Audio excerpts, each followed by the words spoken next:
Ayman Khan here for Seconds Out with legendary sportscaster Jim Lampley. Jim, first time interviewing you, so the pleasure is all mine and a number of topics to discuss, but let's leave the ring craft to the side for the moment and talk about the pen craft as it happens to release 15th of April, your book on your life as a sportscaster. It happened.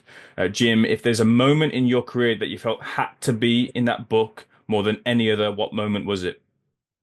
It's the moment that provides the title for It Happened. And I'm not sure if you can see this Can see it. clearly. Let me get it over here. All right, this is the cover of the book. And you see at the top where it says It Happened.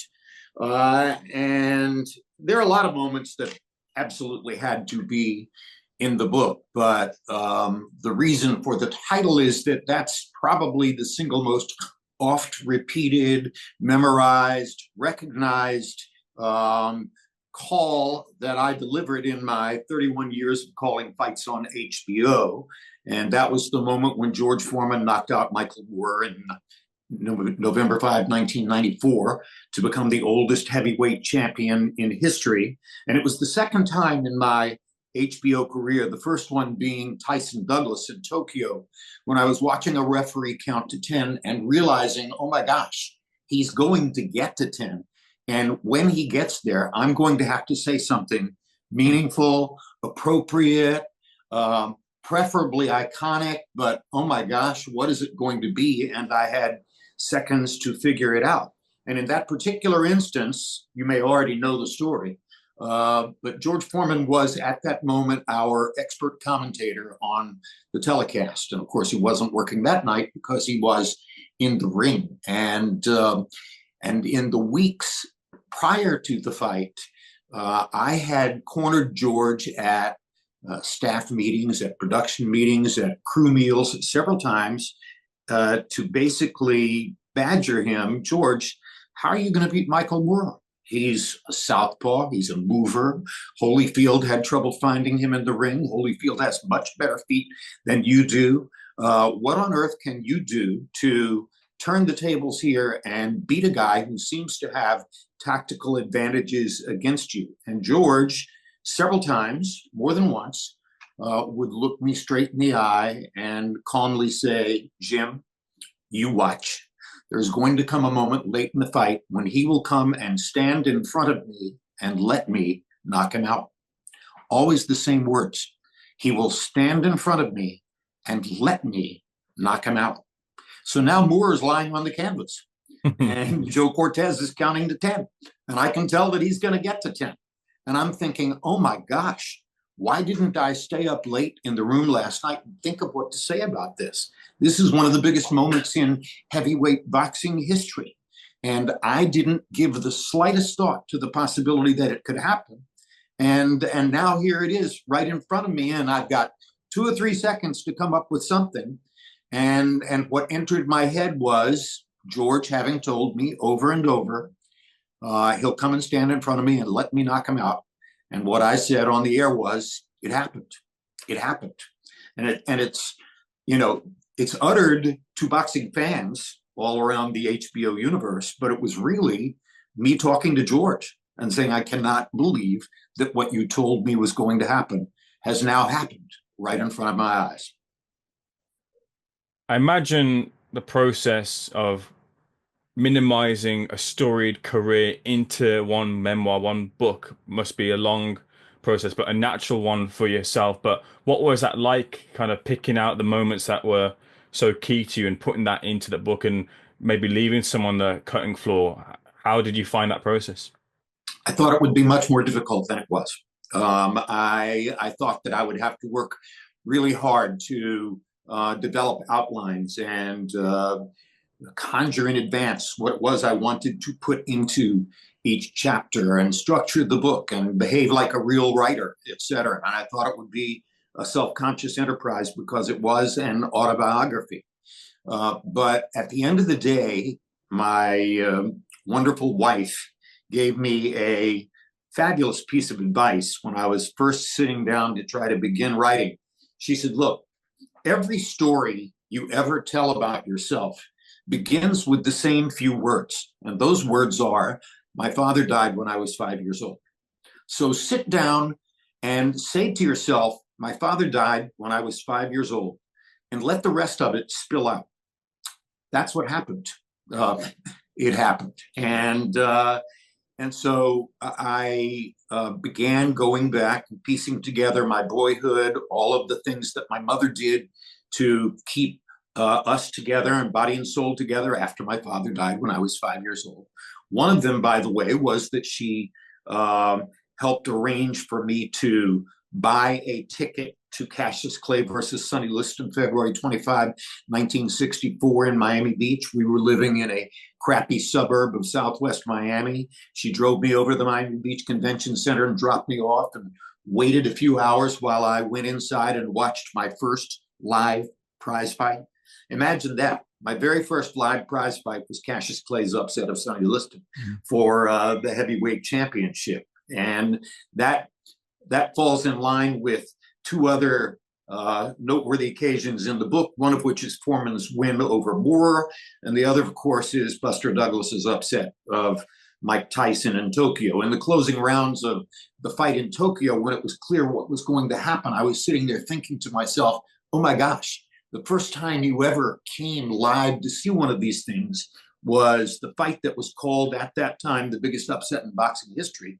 And now you are actually narrating for the American audience the fight which will replace it as the biggest upset in boxing history. And that was another one. What was I going to say when Tyson was on the canvas and Douglas was standing over him and the referee was about to count Mike out? How can you possibly do justice to a moment like that? And at that moment in time, I had been developing, curating, growing into a friendship with the greatest movie actor of that generation, of my lifetime, Jack Nicholson. And I had asked Jack on the golf course a couple of weeks before going to Tokyo. I had said, you know, what do you keep in your mind as a mnemonic? What do you tell yourself when you're getting ready to go to the set and do the line that changes the movie, that's going to stick in everybody's head? What do you think before you say you can't handle the truth? And he looked at me in a golf cart and said, Lamp, same thing I've been thinking ever since I first went to acting class. Don't overact. So as Tyson's on the canvas in Tokyo, the words that enter my mind are, don't overact. There's nothing you can do that will elevate this. There's no amount of shouting or screaming or yelling that's going to make it any more unexpected and stunning to the audience. So do what Jack said, play it down, understate. And that call became, Mike Tyson has been knocked out. In just about that tone, those words, Mike Tyson has been knocked out, as simple and direct and as understated as I could possibly keep it. Larry Merchant, who isn't always easy to please, very recently, in anticipation of the publication of the book, Merchant said to me, I think it's the greatest call in the history of sports television. And I said, what do you mean by that? He said, I don't think anybody ever went further to understand what understatement truly is and how little the audience needed for you to blow that moment up. And you did that masterfully. And I think maybe there are other people who would have done it as well, but I wasn't sitting with them at that moment. I was sitting with you, and I was blown away by how easily you handled that. Well, thank you, Jack Nicholson. Don't overact. Jim, completely sold, and I'll be reading your book when it launches on the 15th of April. You've got a reader here for sure. So looking forward to that release. Let's move on to the ring craft. David Benavidez versus David Morrell, 1st of February on pay-per-view.com in USA and Canada. Just short and sweet here. How do you view the clash between the two fighters? Well,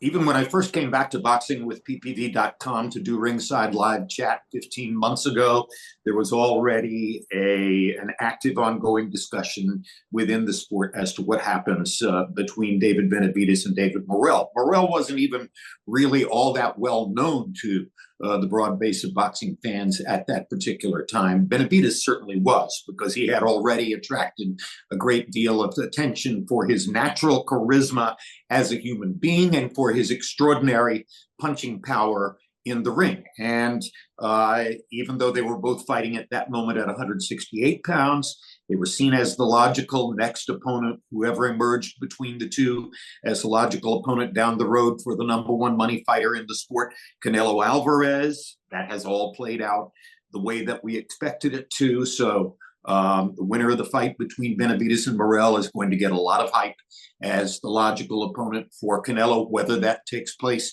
at 168 or 175. They're fighting each other at 175 pounds.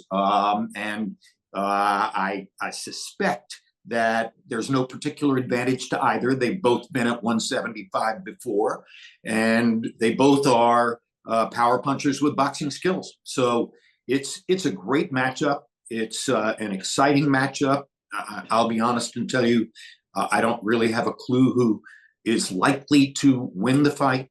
I do think it's probably bigger for global boxing audience if it's Benavidez, because he's had more exposure and has gone further toward establishing a big name than Morell. But they both are power punchers with boxing skill. Those are the most exciting fighters for fans to watch. And I don't know a single boxing fan who isn't excited as all get out for David Benavidez versus David Morrell. I must mention as well, you're hosting a live viewer chat alongside the fights, and that's interacting with the boxing public. And I wonder, the boxing public, they've given David Benavidez a lot of criticism for his resume, although in the last few years it's featured stronger names than years prior. Do you think that criticism is fair of Benavidez, and do you think a lot of it comes from not fighting Canelo, I guess? Look, there are a lot of people who would never have wanted to fight Demetrius Andrade. I thought of Andrade as something of an impenetrable defensive puzzle. Benavidez blew him up, like he was a 4th of July firework. And that was, I thought, a spectacular show of punching power and how to employ it. Benavidez didn't try to get cute in any way. He wasn't in there to box with Demetrius Andrade. He landed straight right hands and blew him up. And that, I think, is what is very exciting for boxing fans. Morell has a Cuban amateur background. And for a long time, we've thought of fighters with either Russian or now Ukrainian or Cuban amateur backgrounds as superior technicians with a really profound technical base who know what they're doing in the ring. Morell has that Cuban amateur identity. He's a southpaw, by the way. This fight is, to me, something of a mystery. It could be an impenetrable puzzle for Benavidez going against a guy who has been trained and brought into the ethos of boxing in the particular way that Cubans are. Or it could be that David Benavidez going against another southpaw, which, by the way, Andrade was one, uses his straight right hand to simply detonate the opponent. I don't know for sure what's going to happen. I've seen more of Benavidez than I have of Morell, but I know that Morell has boxing skill, is a southpaw, has a Cuban background, has a sharp right hook and a good straight left hand, might be even a little bit longer armed than Benavidez. It's a very difficult matchup to pick. Morell has suggested that he's going to make it look easy versus Benavidez. From what you have seen from him, does he have that talent to do that? And whenever you hear a fighter make those statements throughout your career of watching and following boxing, does it ever give you the air of maybe someone overlooking or not really understanding what's in front of them? Or trying to talk himself into it, trying to boost his own confidence by using a mantra that he can, put in his head when he goes to sleep at night, keep telling himself over and over and over. I'm sure that Morell is saying, I'm the one who's a southpaw. I'm the one who has the deep technical background in the Cuban amateur program. I'm the one who has had to face the difficulty of acculturizing myself into the United States and has done so effectively, going all the way north to a place like Minnesota to find a new home and make himself into a new personality. I'm sure Morell is going to say to himself, I've proven more as a human being than Benavidez has. Benavidez is going to say to himself, you've proven more as a human being? I'm the guy who lost 80 pounds in my early teenage years to establish what my career was going to be and what I wanted to be. I'm the guy who was more celebrated as a puncher and as a knockout artist coming into the past few years than you were. So I don't see anything other than the two of them subtly trying to psych each other out. And in Benavidez's case, not so subtly, because he's made a couple of scathing remarks to Morell in situations where they've been face to face. And, whether it's because of the language difference or because of personality, it doesn't seem to have fazed Morell one bit. I think it could be a great fight. What's the likelihood that the winner does go on to take on Canelo Alvarez, who is mooted to be fighting Terence Crawford, but in the future, do you feel that the winner gets a fight with Canelo? The broad fan base has been trying to talk Canelo into this for the past 2.5, 3 years. Okay. And Canelo has ignored all of the hoopla surrounding Benavidez and has basically said, look, wait until he proves something, then maybe we can talk about it. And, you get the impression that David Benavidez could go in and knock out Jack Dempsey and Canelo is going to say, well, so what? What is that? It is very important to Canelo to make sure that he sees everybody else as being somewhere on a level below him. And that's a psychological edge as he sees it going into every fight. A lot of people thought, Jaime Munguia has punching power, skill, and is improving and has all the incentives that go with being a Tijuana Mexican against a Guadalajara Mexican, and Canelo handled him with ease. Canelo is the most skilled counterpuncher among all the top fighters in the sport. He does have power, and most especially when people talk about Morell's power and how he uses the power out of the southpaw stance, et cetera, Canelo has the best chin in boxing. I've never seen him hurt. I've seen him knocked down one time, but it wasn't a real knockdown. He bounced off the ropes and the referee ruled it a knockdown. So I think until proven otherwise, Canelo has the advantage of being the guy with the most proven chin and the most proven ability to take power shots from another fighter. Before I move on to a couple of other topics, I want to pick your mind on. Also on that pay-per-view.com undercard for Benavidez versus Morell is a rematch between Figueroa versus Fulton, which guaranteed fireworks it feels, and also Cruz versus Fierro. What's your read on those two fights? My read on both those fights is that they're good fights, and particularly in Cruz's case, he has a big incentive coming off his upset loss in his last appearance and to Valenzuela, and will want to put on a big show in Las Vegas headed down the road. So it's a good undercard, but it's a good undercard, which is very decidedly an undercard because Benavidez versus Morell is a fight that boxing fans have been talking about intensively, ongoing for 15, 18, 24 months. People wanted to see it, want to see these two punchers against each other. That's where the attention lies. Attention is moving over to Canelo and the potential that he takes on pound for pound talent Terence Crawford. Now, in my mind, maybe the climb in weight will overcome the talent that Crawford has in against Canelo if it is to materialize as the two fight and sign on the dotted line. Do you see it that way? Do you see a route to victory for Terence Crawford? I think it's a mystery fight because you can never underestimate somebody with the competitive attitude and the resourcefulness of Terence Crawford.